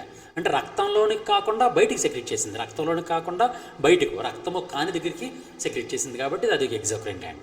అలాగే గ్యాస్ట్రిక్ గ్లాండ్స్ కూడా రక్తంలోకి పంపించలేదు. ఎక్కడ పంపించాయి? స్టమక్లో పంపించాయి, అంటే జీర్ణాశయంలో పంపించాయి. అందులో అవి కూడా ఎగ్జోక్రైన్ గ్లాండ్స్. అలాగే లివర్ కూడా తన యొక్క స్రావాలని ప్యాంక్రియాస్లో పంపించింది, మన ఇంటెస్టైన్లో పంపించింది. అందులో అది కూడా ఒక ఎగ్జోక్రైన్ గ్లాండ్. ప్యాంక్రియాస్ అది కూడా ఒక ఎగ్జోక్రైన్ గ్లాండ్. అలాగే ఇంటెస్టైనల్ గ్లాండ్స్, ఆంత్రగ్రంథులు, అవి కూడా ఎగ్జోక్రైన్ గ్లాండ్స్. ఎందుకంటే అవన్నీ కూడా తన యొక్క స్రావాలని జీర్ణ వ్యవస్థలో పంపిస్తున్నాయి, రక్తంలో కాకుండా జీర్ణ వ్యవస్థలో పంపిస్తున్నాయి కాబట్టి. అలాగే ఇక్కడ ఇంకో పాయింట్ కూడా చెప్తాను. అదేంటి అంటే స్వెట్ గ్లాండ్స్, అంటే చెమట గ్రంథులు అనేవి ఎగ్జోక్రైన్ గ్లాండా ఎండోక్రైన్ గ్లాండా అంటే అవి ఎగ్జోక్రైన్ గ్లాండే. ఎందుకది? రక్తంలో పంపించట్లేదు స్వేదాన్ని ఎక్కడ పంపిస్తున్నాయి? రక్తము నుంచి బయటికి పంపిస్తున్నాయి, అంటే బయటికి వేరే దగ్గరికి పంపిస్తున్నాయి. అందువలన అది కూడా ఎగ్జోక్రైన్ గ్లాండే. ఓకే, ఆ విధంగా మీరు ఎగ్జోక్రైన్ గ్లాండ్కి ఎండోక్రైన్ గ్లాండ్కి ఉన్నటువంటి తేడా చూసుకోండి. కానీ ప్యాంక్రియాస్ ఉంది చూసారా, ప్యాంక్రియాస్లో ముందున్నటువంటి భాగం అంటే ఫ్రంట్ పార్ట్ అంతా కూడా ఎగ్జోక్రైన్ గ్లాండ్గా పనిచేస్తుంది. సాధారణంగా బ్యాక్ పార్ట్ అంతా కూడా ఎండోక్రైన్ గ్లాండ్గా పనిచేస్తుంది. ఏంటి ఎగ్జోక్రైన్ గ్లాండ్గా అంటే ప్యాంక్రియాస్ యొక్క ఫ్రంట్ పార్ట్లో ఏం ఉత్పత్తి అవుతుందంటే ప్యాంక్రియాటిక్ జ్యూస్ ఉత్పత్తి అవుతుంది. ప్యాంక్రియాటిక్ జ్యూస్ అంటే క్లోమరసం ఉత్పత్తి అవుతుంది. ఈ క్లోమరసం అనేది ఆంత్రమూలంలోనే సెక్రెట్ అవుతుంటుంది, అంటే డియోడన్లో సెక్రెట్ అవుతుంది. ఆంత్రమూలంలోనికి డియోడన్లో సెక్రెట్ అవుతుంది కాబట్టి దాన్ని ఏమని పిలుస్తాం? ఎగ్జోక్రైన్ గ్లాండ్స్ అంటాం. కానీ క్లోమం అంటే ప్యాంక్రియాస్ యొక్క చివరి భాగం ఉంది కదా, ఈ భాగం ఏం చేస్తుందంటే కొన్ని హార్మోన్స్ ఉత్పత్తి చేస్తుంది. ఈ హార్మోన్స్ డైరెక్ట్గా బ్లడ్లోకి పంపిస్తూ ఉంటుంది అనమాట. ఈ విధంగా సగం పార్ట్ ఏమో ఆంత్రమంలో పంపించింది దాని యొక్క దాని ఎంజైమ్స్ అంటారు. మిగిలిన సగం పార్ట్లో హార్మోన్లు ఉత్పత్తి చేసి అవి బ్లడ్లో పంపించాయి. ఈ విధంగా ప్యాంక్రియాస్ లేదా క్లోమ్ అనేది ఒకవైపు ఎగ్జోక్రైన్ గ్లాండ్ గాను మరోవైపు ఎండోక్రైన్ గ్లాండ్ గాను పనిచేస్తుంది. అందువల్ల దీన్ని డబుల్ గ్లాండ్ అని పిలుస్తారు. ఓకే, డబుల్ గ్లాండ్, ద్వంద్వ గ్రంథి అని దేన్ని పిలుస్తారు అంటే క్లోమ గ్రంథి లేదా ప్యాంక్రియాస్ అనే దాన్ని పిలుస్తారనమాట. ఓకే, ఇది exocrine as well as endocrine అంటే దాని అర్థం అదనమాట. అలాగే ది ప్యాంక్రియాటిక్ జ్యూస్ గురించి చూద్దాం. ఫస్ట్ ఏంటంటే మనం ఎండోక్రైన్ గ్లాండ్స్ చెప్పినప్పుడు మళ్ళీ మిగిలింది క్లోమం గురించి, అది ఎండోక్రైన్ గ్లాండ్స్లో ఏ విధంగా హార్మోన్ సెక్రెట్ చేస్తుందో దాన్ని చెప్తాను. కానీ ఇప్పుడు మాత్రం ఎగ్జోక్రైన్ గ్లాండ్ గురించి చెప్తాను. ఎగ్జోక్రైన్ గ్లాండ్లో ఈ క్లోమ్ అనేది ఏంటి ఉత్పత్తి చేస్తుందంటే ప్యాంక్రియాటిక్ జ్యూస్ని ఉత్పత్తి చేస్తుంది. ప్యాంక్రియాటిక్ జ్యూస్ అంటే క్లోమరసము అంటారు. ఈ క్లోమరసంలో ఏముంటుంది అంటే సాధారణంగా pancreatic juice contains sodium bicarbonate and 3 pro enzymes. అవేంటంటే trypsinogen, chymotrypsinogen, pro carboxy peptidase అనే ఎంజైమ్ ఉత్పత్తి అవుతాయి, దీనిలో ఉంటాయి అన్నమాట. అంతేకాకుండా ఇంకా మిగిలిన ఎంజైమ్లు అయినటువంటి pancreatic amylase, pancreatic lipase and nucleases like DNase, RNase అలాంటి ఎంజైమ్లు ఉత్పత్తి చేస్తుంది. ఇదేంటంటే ఉత్పత్తి చేస్తుంది చూడండి, trypsinogen, chymotrypsinogen, pro carboxy peptidase, amylase అంటే ప్యాంక్రియాటిక్ అమైలేజ్, లైపేజ్, అలాగే డిఎన్ఏజ్, ఆర్ఎన్ఏజ్ అనే ఎంజైమ్ ఉత్పత్తి చేస్తుంది. ఆ విధంగా మ్యాక్సిమం ఎక్కువ ఎంజైమ్లు ఉత్పత్తి చేసి ఇది చాలా ఇంపార్టెంట్ యాక్టివిటీ చేస్తూ ఉంటుంది అనమాట. ఇది ఏం చేస్తుంది అన్నది ఒకసారి చూద్దాం. ఏం చేస్తుందంటే ట్రిప్సినోజన్ ఉంది కదండి, ట్రిప్సినోజన్ ఎంజైమ్ ఈ ట్రిప్సినోజన్ ఎంజైమ్ అనేది తర్వాత కాలంలో ట్రిప్సిన్ అనే దాని కింద మారుతుంది. ట్రిప్సినోజన్ అనేది ఇన్యాక్టివ్. ఈ ఇన్యాక్టివ్ ట్రిప్సినోజన్ అనేది యాక్టివ్ ట్రిప్సిన్గా మారుతుంది. అంటే సక్కస్ ఎంట్రికస్ అని ఇంతకుముందు చెప్పాను. ఏంటి సక్కస్ ఎంట్రికస్ అంటే చిన్న ప్రేగుల లోపల ఉండే గ్రంథులు ఆంత్రగ్రంథులు అంటారు. చిన్న ప్రేగుల్లో ఉండే గ్రంథుల్ని అంటే ఇంటెస్టైనల్ గ్లాండ్స్ అంటారు. ఇంటెస్టైన్లో ఉండే గ్రంథులే ఇంటెస్టైనల్ గ్లాండ్స్. ఆ ఇంటెస్టైనల్ గ్లాండ్స్ నుంచి వచ్చినటువంటి సెక్రిషన్ని సక్కస్ ఎంటరికస్ అంటారు. ఆ సక్కస్ ఎంటరికస్ ప్రభావం వలన ట్రిప్సినోజన్ అనేది ట్రిప్సిన్గా మారిపోతుంది. కైమోట్రిప్సినోజన్ అనేది కైమోట్రిప్సిన్గా మారుతుంది. కైమోట్రిప్సిన్ అనే దాని కింద మారుతుంది. ఈ ట్రిప్సిన్ కైమోట్రిప్సిన్ ఏం చేస్తాయంటే ప్రోటీన్స్ మీద ప్రభావం చూపిస్తాయి. ఈ ప్రోటీన్స్ని ఇవి అమైనో యాసిడ్స్గా మారుస్తాయి. చూసారా, ఇది అమైనో ఆమ్లాలుగా మార్చడం పనికొస్తూ ఉంటాయి అన్నమాట. ట్రిప్సిన్ కైమోట్రిప్సిన్ అనేవి ప్రోటీన్ల మీద ప్రభావం చూపించి వాటిని అమైనో యాసిడ్లుగా జీర్ణం చేస్తాయి. అలాగే ఇక్కడ నెక్స్ట్ది ఎమైలేజ్ ఉంది. ఎమైలేజ్ అనేది ఏం పనిచేస్తుంది? ఇంతకుముందు ఒక ఎమైలేజ్ చెప్పుకున్నాం. అదేంటంటే సెలైవరీ ఎమైలేజ్ అన్నాం. ఎక్కడుంది? అది సెలైవాలో ఉంది, లాలాజలంలో ఉంది. అది లాలాజల ఎమైలేజ్ అన్నాం. ఆ లాలాజల ఎమైలేజ్ ఏం చేస్తుంది? కార్బోహైడ్రేట్ని మాల్టోజ్ చెక్కల కింద మార్చింది. ఇక్కడ దీని పేరు ఏం పేరంటే ప్యాంక్రియాటిక్ ఎమైలేజ్. ఇది కూడా కార్బోహైడ్రేట్ల మీద ప్రభావం చూపిస్తుంది. ఎమైలేజ్ అనేది ఎప్పుడు కూడా కార్బోహైడ్రేట్ల మీదే ప్రభావం చూపిస్తూ ఉంటుంది అనమాట.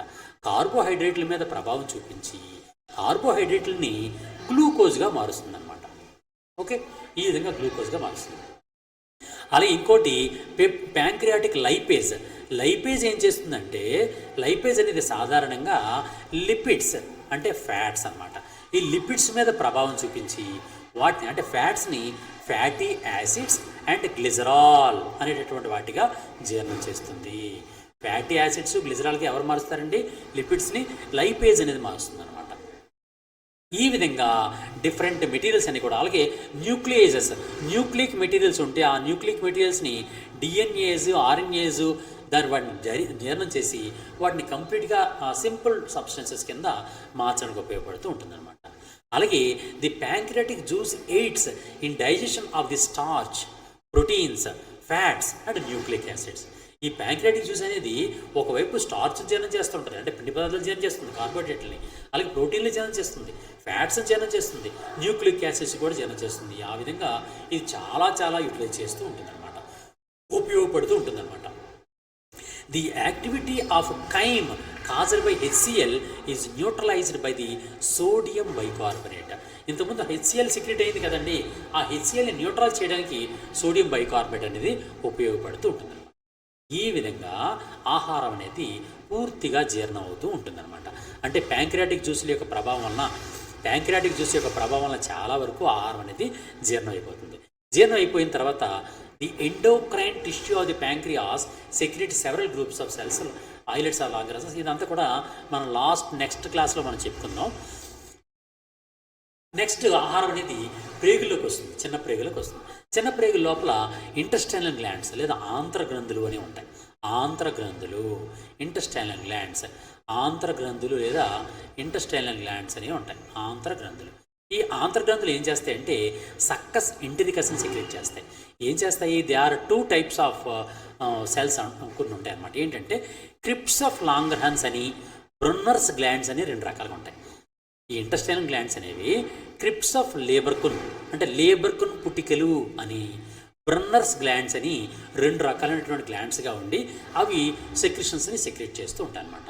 ఆ సెక్రిషన్ అనేది ఇంచుమించుగా 7.5 నుంచి 8.4 వరకు pH కలిగి ఉంటాయి. అండ్ ఈ సెక్రిషన్స్ అంతటినీ కలిపి ఏమంటారంటే సక్కస్ ఇంటెరికస్ లేదా ఇంటెస్టైనల్ జ్యూస్ అంటే పేగు యొక్క ఆంత్రరసము లేదా సక్కస్ ఇంటెరికస్ అంటారనమాట. తెలుగులో కూడా ఇదే పేరు, సక్కస్ ఎంటెరికస్ లేదా ఆంత్రరసము అని పిలుస్తారనమాట.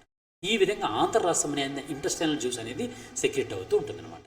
ఇది ఎమైనో యాసిడ్స్ని అంటే ప్రోటీన్స్ని ఎమైనో యాసిడ్స్గా మార్చడానికి, కార్బోహైడ్రేట్స్ని గ్లూకోజ్గా మార్చడానికి అన్నిటికి కూడా ఇది ఉపయోగపడుతూ ఉంటుందన్నమాట. ఎలా పనిచేస్తుందో ఒకసారి చూద్దాం. Intestinal juice contains some enzymes.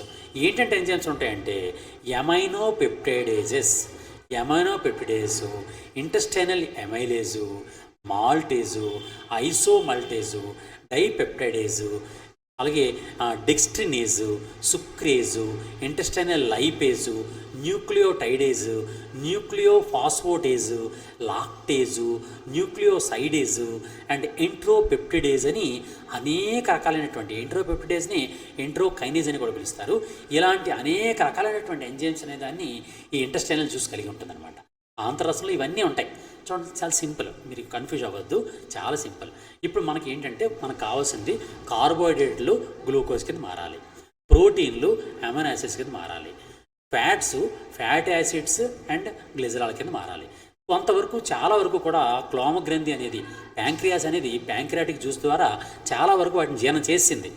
ఇంకా మిగిలిపోయినటువంటివి ఉన్నాయి, ఆహారంలో మిగిలిపోయినటువంటి కార్బోహైడ్రేట్లు, మిగిలిపోయినటువంటి ప్రోటీన్లు, మిగిలిపోయినటువంటి ఫ్యాట్స్ని కూడా జీర్ణం చేయాలి.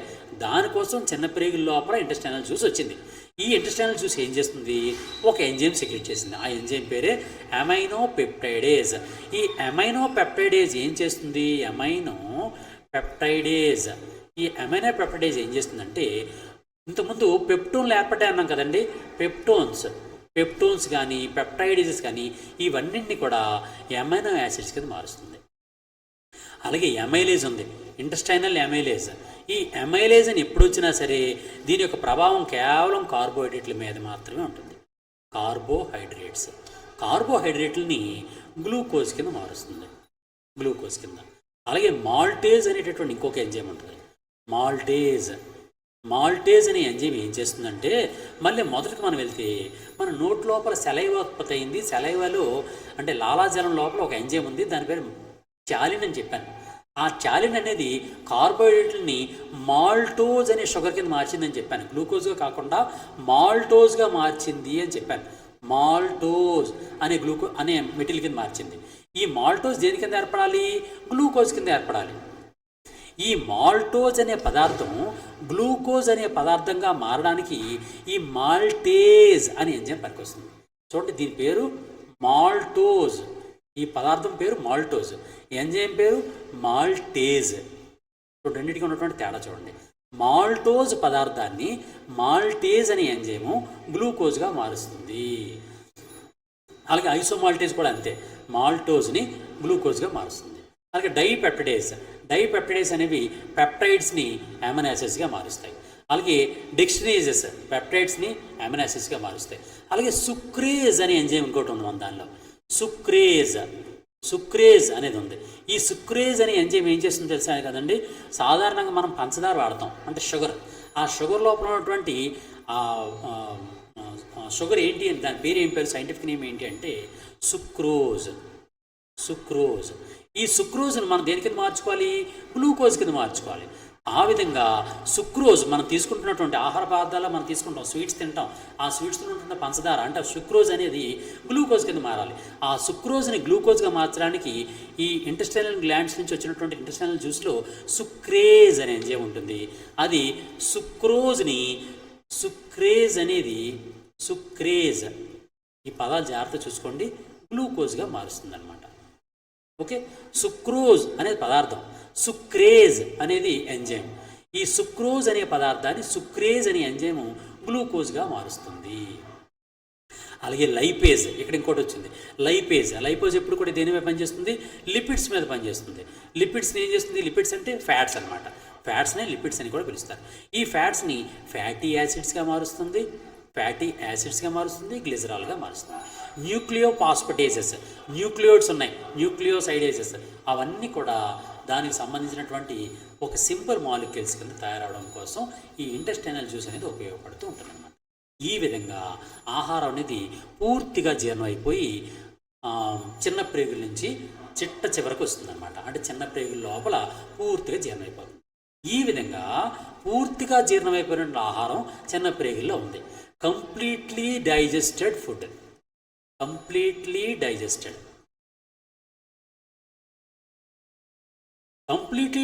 ఫుడ్ని ఏమని పిలుస్తారు అని అంటే ఖైల్ అని పిలుస్తారు. మీకు చూడండి, ఇక్కడ ఒక పదం చెప్తాను, మేము ప్రత్యేకమైన పదాలు రెండు చెప్తాను. అదేంటి అంటే, మనకి ఇక్కడ చిన్న ప్రేగుల లోపల ఆహారం పూర్తిగా జీర్ణం అయిపోయిందని చెప్పాను కదండి. ఆ పూర్తిగా జీర్ణం అయిపోయినటువంటి ఆహారానికి చిన్న ప్రేగుల్లో పూర్తిగా జీర్ణమైపోయినటువంటి ఆహారానికి ఉన్నటువంటి మరో పేరు ఏంటి అంటే ఖైల్, ఖైల్ అని పిలుస్తారనమాట. ఖైల్, ఇది చాలా ఇంపార్టెంట్ అండి. ఖైల్, ఖైల్ అంటే అర్థం ఏంటి? Completely digested food in small intestine. Small ఇంటెస్టైన్లో ఉన్నటువంటి కంప్లీట్లీ డైజెస్టెడ్ ఫుడ్ని ఖైల్ అని పిలుస్తారు. తెలుగులో కూడా ఖైల్ అని పిలుస్తారు, ఖైల్. అలాగే ఇంకో పదం చెప్తాను, అదేంటంటే మనకి చిన్నప్రేగులు రావడానికి ముందుగా మన ఆహారం అనేది ఈ ఇంటెస్టైన్ అంటే స్టమక్లోకి వచ్చింది. స్టమక్లో పార్షియల్గా మాత్రమే డైజెస్ట్ అయింది. స్టమక్ లోపల పార్షియల్లీ డైజెస్టెడ్ ఫుడ్ మాత్రమే ఉంది. ఈ పార్షియల్లీ డైజెస్టెడ్ ఫుడ్కి ఒక పేరు ఉంది. ఆ పేరు ఏంటి అంటే ఖైమ్. జాగ్రత్తగా పదాలు గుర్తుంచుకోండి. ఖైమ్. మళ్ళీ చెప్తున్నాను చూడండి, మన స్టమక్ ఉంది కదండి, ఇది స్టమక్. ఈ స్టమక్ లోపల పార్షియల్లీ డైజెస్టెడ్ ఫుడ్ ఉంది, అంటే అసంపూర్ణంగా జీర్ణమైనటువంటి ఆహారం. ఆ అసంపూర్ణంగా జీర్ణమైనటువంటి ఆహారం ఏదైతే స్టమక్లో జీర్ణాశయంలో ఉందో, ఆ జీర్ణాశయంలో ఉన్నటువంటి అసంపూర్ణంగా జీర్ణమైనటువంటి ఆహారాన్ని ఖైమ్ అంటారు. అలాగే చిన్న ప్రేగుల యొక్క చివరి భాగంకి వచ్చేటప్పటికి ఆహారం పూర్తిగా జీర్ణమైపోతుంది. ఆ విధంగా కంప్లీట్లీ డైజెస్టెడ్ ఫుడ్ ఆరు పూర్తిగా జీర్ణమైనటువంటి ఆహారాన్ని ఖైల్ అని పిలుస్తారు. ఈ విధంగా ప్రస్తుతం చిన్న ప్రేగుల యొక్క చివరిలో ఏముందండి? ఖైల్ ఉందన్నమాట, అంటే పూర్తిగా జీర్ణమైన ఆహారం ఉంది. ఈ ఖైల్లో ఉన్నటువంటి ఉపయోగపడే పదార్థాలన్నీ కూడా చిన్న ప్రేగులు ఉన్నటువంటి మైక్రోవెల్లై పీల్చుకుంటాయి అన్నమాట. ఏం పీల్చుకుంటాయండి? చిన్న ప్రేగుల లోపల, చిన్న ప్రేగుని ఇలా కట్ చేసాం అనుకోండి, ఒక నిలువుగా కట్ చేస్తే చిన్న ప్రేగుల లోపల ఇలా ముడతలు ఉంటాయి అన్నమాట. ఇలా ముడతలు పడినటువంటి భాగాలు ఉంటాయి. ఈ ముడతలు పడినటువంటి భాగాల్ని మైక్రోవెల్లై అంటారనమాట. ఇవే మైక్రోవెల్లై, సూక్ష్మ శోషకాలు అంటారు తెలుగులో. వీటిని సూక్ష్మ శోషకాలు లేదా మైక్రోవెల్లై అని పిలుస్తారు. మైక్రోవెల్లై లేదా సూక్ష్మ శోషకాలు. ఈ సూక్ష్మ శోషకాలు ఏం చేస్తాయంటే, ఈ కంప్లీట్లీ డైజెస్టెడ్ ఫుడ్ ఇక్కడ ఉంది కదా, దీనిలో ఉన్నటువంటి ఉపయోగపడే పదార్థాలు ఏంటంటే, ఉపయోగపడే పదార్థాలు కార్బోహైడ్రేట్లతో గ్లూకోజ్ తయారైంది, ప్రోటీన్ల వలన ఎమైనో యాసిడ్స్ తయారయ్యాయి, ఫ్యాట్స్తో ఫ్యాటీ యాసిడ్స్ అండ్ గ్లిజరాల్ తయారైంది. ఈ ఉపయోగపడేటువంటి గ్లూకోజ్ని, ఎమైనో యాసిడ్స్ని, ఫ్యాటీ యాసిడ్స్ని, గ్లిజరాల్ని, విటమిన్స్ని, మినరల్స్ని, వీటన్నింటినీ కూడా మైక్రోవెల్లై అనేవి లోపలికి పీల్చుకుంటాయి. దాన్నే అబ్జార్ప్షన్ లేదా శోషణము అంటారు. ఇది శోషణం అంటే. ఓకే, ఈ విధంగా శోషణం జరుగుతుందన్నమాట. శోషణం జరిగి డైరెక్ట్గా మన రక్తం ద్వారా శరీరంలో అన్ని భాగాలకి పంపించబడుతుంది. శరీరంలో అన్ని భాగాలకి పంపించబడి అక్కడ మళ్ళీ మనకు కావాల్సిన పదార్థాలుగా తయారయ్యేటటువంటి ప్రక్రియని ఎస్సిమిలేషన్ అని పిలుస్తారు. ఎస్సిమిలేషన్ అంటారనమాట. తెలుగులో కూడా ఇదే పదం, ఎస్సిమిలేషన్. శోషణం అంటే చిన్న ప్రేగులో జరుగుతుంది. ఎస్సిమిలేషన్ అంటే రక్తం ద్వారా ప్రయాణించేసినటువంటి కంప్లీట్లీ డైజెస్టెడ్ ఫుడ్ అయినటువంటి గ్లూకోజు, అమైనో ఆమ్లాలు, ఫ్యాటీ యాసిడ్స్, గ్లిజరాలు ఇవన్నీ కలిపి శరీరంలో అన్ని భాగాలకి పంపిణీ చేయబడి అక్కడ మనకు కావాల్సిన పదార్థాలుగా మారిపోవడాన్ని ఎస్సిమిలేషన్ అంటారు. ఇది మనకు కావాల్సినటువంటి డైజెస్టివ్ సిస్టమ్ అనమాట. ఇక్కడ ఫస్ట్ చూడండి, మళ్ళీ ప్రాసెస్ చెప్తున్నాను, డైజెషన్ ప్రాసెస్. ఫస్ట్ మనం ఏం చేసాం? ఇంజెక్షన్ చేసాం. ఇంజెక్షన్ అంటే ఆహారాన్ని తీసుకున్నాం, అంటే నోటి ద్వారా ఆహారం తీసుకున్నాం, దాన్ని ఏమంటాం? ఇంజెక్షన్ లేదా అంతర్గ్రహణము అంటాం. ప్రొపల్షన్, దాన్ని పంపించాం.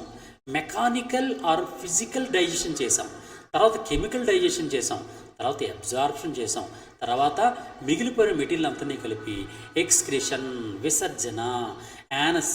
ఇక్కడ రెక్టమ్ అనే భాగం ఉంటుంది. ఇక్కడ రెక్టమ్ పురీషనాళము, ఆ పురీషనాళం చివర ఉన్నటువంటి రంధ్రాన్ని యానస్ అంటారు. ఈ యానస్ గుండా డిఫికేషన్ అంటే విసర్జన క్రియ అనేది చేస్తూ ఉంటాం అన్నమాట. ఇది పూర్తిగా జీర్ణ వ్యవస్థ, దీనికి సంబంధించినటువంటి మెయిన్ క్వశ్చన్స్ అన్నీ అనమాట. అలాగే ఇంజెక్షన్ గురించి చూస్తే the very first step involves mastication. ఇక్కడ మాస్టికేషన్ అంటే చూయింగ్ అనమాట, నవలడాన్నే మాస్టికేషన్ అంటారు. The salivary glands along with the tongue helps to moisten and lubricate food before being push down in to the food pipe. Mixing and movement అంటే ఏంటి? It involves the process of lubricating and manipulating food and pushing it down the food through the food pipe using peristalsis. Peristalsis అనేటటువంటి గమనాన్ని వినియోగించి ఆహారం అనేది food పైప్లో move అవుతూ వచ్చిందనమాట. చివరికి ఎక్కడికి వెళ్ళింది? స్టమక్లోకి వచ్చింది. అక్కడ ఏం జరిగింది? సెక్రెషన్స్ జరిగాయి. ఏంటంటే సెక్రెషన్స్? ఫస్ట్ నోట్ లోపల సెలైవరీ గ్లాండ్స్ వచ్చాయి, స్టమక్ లోపల గ్యాస్ట్రిక్ గ్లాండ్స్ వచ్చాయి, అలాగే లివర్ నుంచి పైచరసం బయలు జ్యూస్ వచ్చింది, ప్యాంక్రియాస్ నుంచి ప్యాంక్రియాటిక్ జ్యూస్ వచ్చింది, స్మాల్ ఇంటెస్టైన్ నుంచి ఇంటెస్టైనల్ జ్యూస్, ఆ సక్కస్ సెంట్రికస్ వచ్చింది. ఈ విధంగా అన్ని ఎంజైమ్స్ కలిసి డైజెషన్ అనే ప్రాసెస్ని కంప్లీట్ చేశాయి. ఆ తర్వాత ఏం చేసాం, మైక్రోవెల్లై ఉపయోగించి మైక్రోవెల్లై సహాయంతో మనం ఆహారాన్ని ఏదైతే మనకు ఉపయోగపడే పదార్థాలు ఉన్నాయో ఆ ఉపయోగపడే పదార్థాలని అబ్జార్ప్షన్ చేసాం అన్నమాట. ఆ విధంగా అబ్జార్ప్షన్ చేసుకోవడం జరిగింది. ఇది ఈ విధంగా ది సెమీ ఫ్లూయిడ్, ఇక్కడ మళ్ళీ చెప్తున్నామండి, the semi fluid mass of partially digested food in stomach and small intestine is called as chyme. చూసారా, కంప్లీట్గా జీర్ణమైనటువంటి ఆహారం అంతా కూడా కైల్ అంటారు. సెమీ డైజెస్టెడ్ అంటే సరిగా జీర్ణం అవనటువంటి ఆహారం అంతా కలిపి ఖైమ్ అని పిలుస్తారు. ఇక్కడ క్వశ్చన్ ఎలా వస్తుందంటే, పార్షియల్గా లేదా పాక్షికంగా జీర్ణమైనటువంటి ఆహారాన్ని ఏమని పిలుస్తారు అంటే ఖైమ్ అంటారు. ఖైమ్ తెలుగులో కూడా ఖైమ్. అలాగే పూర్తిగా జీర్ణమైన ఆహారాన్ని ఏమని పిలుస్తారు, ఖైల్ అని పిలుస్తారు. ఖైల్ అని పిలుస్తారు. ఖైల్. ఓకే, ఈ విధంగా ఈ రెండు పదాలని మీరు గుర్తుంచుకోండి. అలాగే milk of magnesia is also known as magnesium hydroxide is used to get rid of pain in stomach during indigestion. It acts as an antacid or as saline laxative. సాధారణంగా మన కడుపులో నొప్పి వచ్చినప్పుడు మనం ఆ పెయిన్ రిలీఫ్ కోసమని, అంటే ఆ గ్యాస్ట్రిక్ జ్యూస్ ఎప్పుడైతే ఎక్కువైపోయిందో గ్యాస్ట్రిక్ పెయిన్ వస్తూ ఉంటుంది మనకి. ఆ గ్యాస్ట్రిక్ పెయిన్ తగ్గించడం కోసమని ప్రత్యేకంగా ఒక మందు వాడతాం. ఆ మందులో ఏముంటుందంటే మిల్క్ ఆఫ్ మెగ్నీషియా అనే మెటీరియల్ ఉంటుంది. Milk of magnesia. ఈ మిల్క్ ఆఫ్ మెగ్నీషియా అంటే ఏంటో కాదు, మెగ్నీషియం హైడ్రాక్సైడ్ అనమాట. Magnesium hydroxide. ఈ మెగ్నీషియం హైడ్రాక్సైడ్ని మిల్క్ ఆఫ్ మెగ్నీషియా అంటారు. ఈ మెగ్నీషియం హైడ్రాక్సైడ్ ఏం చేస్తుందంటే ఆ యాసిడ్ని న్యూట్రలైజ్ చేసి మనకు వచ్చినటువంటి కడుపు నొప్పిని తగ్గిస్తూ ఉంటుందన్నమాట. ఇది డైజెషన్. అలాగే అబ్జార్ప్షన్ ఉందనుకోండి. అబ్జార్ప్షన్ చూస్తే the process begins in the small intestine where most of the nutrients and minerals are absorbed. The excess water in the indigestible matter is absorbed by the large intestine. ఇక్కడ important point ఏంటంటే ఆహారం అంతా కూడా అంటే కైల్లో ఉన్నటువంటి digested food అంతా absorption చేసేది ఎవరు అంటే స్మాల్ ఇంటెస్టైన్. స్మాల్ ఇంటెస్టైన్ అనేది అబ్జార్ప్షన్ చేస్తుంది దేన్ని, ఫుడ్ మెటీరియల్ని. ఏదైతే గ్లూకోజ్ ఉంటుందో, అమైనో యాసిడ్స్ ఉంటాయో, ఫ్యాటీ యాసిడ్స్ ఉంటాయో, గ్లిజరాల్ ఉంటాయో, విటమిన్స్ ఉంటాయో, అండ్ వీటన్నింటినీ కూడా స్మాల్ ఇంటెస్టైనే అబ్జార్బ్ చేస్తుంది. కానీ వాటర్ను మాత్రం లార్జ్ ఇంటెస్టైనే అబ్జార్బ్ చేస్తుంది అనమాట. లార్జ్ ఇంటెస్టైన్, పెద్ద ప్రేగు. చిన్న ప్రేగు అనేది మనకు అవసరమైనటువంటి glucose, amino acids, fatty acids ఇవన్నిటినీ అబ్జార్బ్ చేస్తే, శోషణం చెందిస్తే, నీటిని మాత్రం పెద్ద ప్రేగు అనేది పీల్చుకుంటూ ఉంటుంది. The process of removing indigestible substances and waste by products from the body through the process of defecation.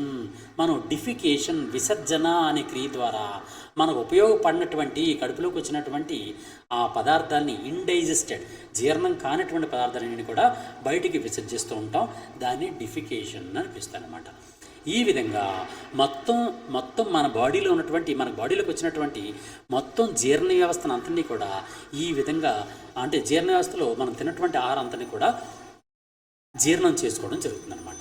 జీర్ణం చేసుకోవడం అనేది ఏ విధంగా చెప్పుకున్నాం అండి, మనం ఆల్రెడీ చెప్పుకున్నాం కదండి, ఫస్ట్ క్లాస్లో చెప్పుకున్నాం. కార్బోహైడ్రేట్ అన్నీ కూడా గ్లూకోజ్ కింద మారాయి, ప్రోటీన్స్ అన్నీ కూడా అమైనో యాసిడ్స్ కింద మారిపోయాయి, ఫ్యాట్స్ అన్నీ కూడా ఫ్యాటీ యాసిడ్స్ కింద, గ్లిజరాల్ కింద మారాయి. ఓకే, కార్బోహైడ్రేట్లు అంటే పిండి పదార్థాలన్నీ కూడా గ్లూకోజ్ కింద మారుతాయి, ప్రోటీన్లు అంటే మాంసకృతులన్నీ కూడా అమైనో ఆమ్లాల కింద మారుతాయి, ఫ్యాట్స్ అంటే కొవ్వులన్నీ కూడా కొవ్వు ఆమ్లాలు మరియు గ్లిజరాల్ కింద మారుతాయి. ఆ విధంగా మారే దాన్ని ఈ విధంగా సింపుల్ సబ్స్టెన్సెస్ అనమాట. ఈ విధంగా ఈ కాంప్లెక్స్ సబ్స్టెన్సెస్ నుంచి సింపుల్ సబ్స్టెన్స్ ఏర్పడే ప్రాసెస్ని డైజెషన్ అని పిలుస్తారనమాట. ఓకే, ఇక్కడ మీరు గుర్తుంచుకోవాల్సిన పాయింట్ ఏంటంటే, ఇక్కడ మేము ఈ జ్యూసెస్ ఏవైతే సెక్రిషన్స్ ఉన్నాయో ఆ సెక్రిషన్స్ అన్నిటికీ సంబంధించినటువంటి మెయిన్ పాయింట్స్ ఇవ్వడం జరిగింది. ఇక్కడ చూసుకోండి, సెలైవా పిహెచ్ ఎంత, 6.2 to 7.6 సెలైవా పిహెచ్. గ్యాస్ట్రిక్ జ్యూస్ది 1.5 to 3.5, బైల్ జ్యూస్ది 7.5 to 8.5, ప్యాంక్రియాటిక్ జ్యూస్ది 7.5 to 8.4, ఇంటెస్టైనల్ జ్యూస్ది 7.5 to 8.0. ఇవన్నీ కూడా క్షారగుణం కలిగి ఉన్నాయి, బేస్ లక్షణాలు కలిగి ఉన్నాయి. ఒక్క గ్యాస్ట్రిక్ జ్యూస్ మాత్రమే ఇందులో హైడ్రోక్లోరిక్ యాసిడ్ ఉండడం వలన ఇది ఎసిడిక్ నేచర్ని కలిగి ఉంది. ఇది మనం గుర్తుంచుకోవాల్సిన పాయింట్. అలాగే గ్లాండ్స్ ఉన్నాయి. సెలైవరీ గ్లాండ్స్ నుంచి ఉత్పత్తి అయింది సెలైవా. దానిలో కార్బోహైడ్రేట్స్ అనేవి షుగర్ కింద మారడం జరిగింది. కార్డియల్ గ్లాండ్స్ అనేవి ఉంటాయి. ఆ కార్డియల్ గ్లాండ్స్ అనేవి గ్యాస్ట్రిక్ జ్యూస్ని సెక్రెట్ చేసాయి.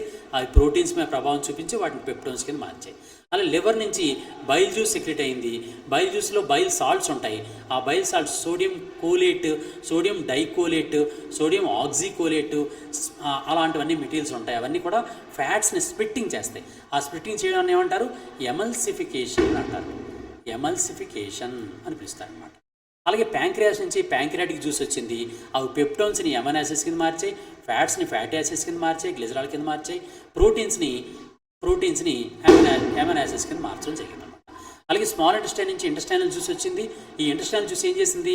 మాల్టోజ్ని గ్లూకోజ్ కింద మార్చింది, లాక్టోజ్ని గ్లూకోజ్ కింద మార్చింది, సుక్రోజ్ని గ్లూకోజ్ కింద మార్చింది. ఇలా మొత్తం అన్నీ కూడా గ్లూకోజ్ కింద మారిపోయి కంప్లీట్గా ఆహారం అనేది డైజెషన్ ప్రాసెస్ అనేది కంప్లీట్ అయిపోయింది. ఈ విధంగా హ్యూమన్ డైజెస్టివ్ సిస్టమ్ అనే దాని మీద క్వశ్చన్స్ అనేవి డిఫరెంట్ ఎగ్జామ్స్లో క్వశ్చన్స్ రావడం జరుగుతుంది. మీకు ఎప్పుడైనా ఇంకా ఏమైనా డౌట్ ఉంటే దాని కామెంట్ రూపంలో నాకు తెలియజేయండి.